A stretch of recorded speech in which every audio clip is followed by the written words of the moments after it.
Ma'am! Ma'am! Ako po! Alam ko po yung sagot! Oh! Nagtaas na naman ng kamay ang sipsip at bida-bida. Eh, ganyan naman talaga eh.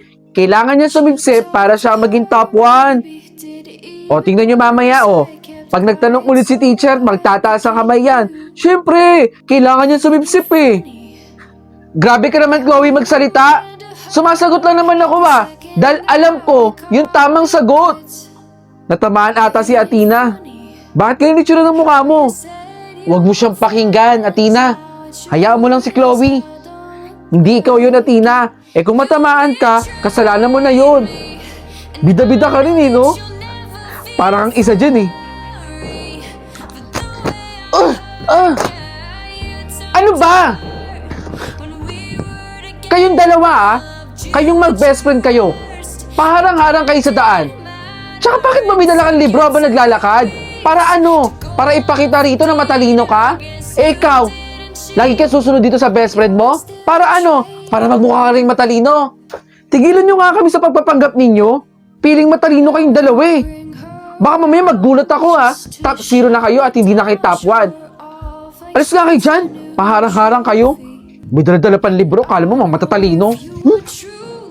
Sumusobra ka na, Chloe Hayaan mo na siya, Athena. Huwag mo na pinagpapansin niya si Chloe. Kulang lang yan sa pansin. Ayan. O, tingnan mo mamaya. Wala pang 5 minuto tatayo yan para isoli na yung papel. Ay, kunwari, di nag-review. Pero maaga siyang matatapos sa exam. Isa niya pang best friend. Bida-bida din. Eh, hindi niya nga makikita yung best friend niya Lagi na lang siya yung top 1 Tapos isang best friend, top 2. Mga bida-bida at sip-sip. Ma'am, tapos na po ako. Ito po yung papel ko. O yan, sinasabi ko na nga siya ang mauna Susunod na yung best friend niya. Sa labas na lang Sige. Okay na to. Pasado naman tong score ko Yes! 30/30 ako. Eh ikaw, May, ilang ka ba? 28 lang ako, Athena. Okay lang yan. Makakabawi din tayo, no? Athena! Ano to? Ito yung answer sheet, di ba? Bakit nasa loob ng bag mo? Kaya ka ba perfect dahil nandaraya ka? Athena! Nasa loob mo ng bag yung answer sheet! Nag-review ako, Chloe! Hindi ako nandaya! Siguro ikaw ang naglagay niyan sa bag ko! Mandaraya ka, Athena! Totoo ba yun, Athena? Si Chloe ang naglagay niyan sa bag ko para siraan ako dito.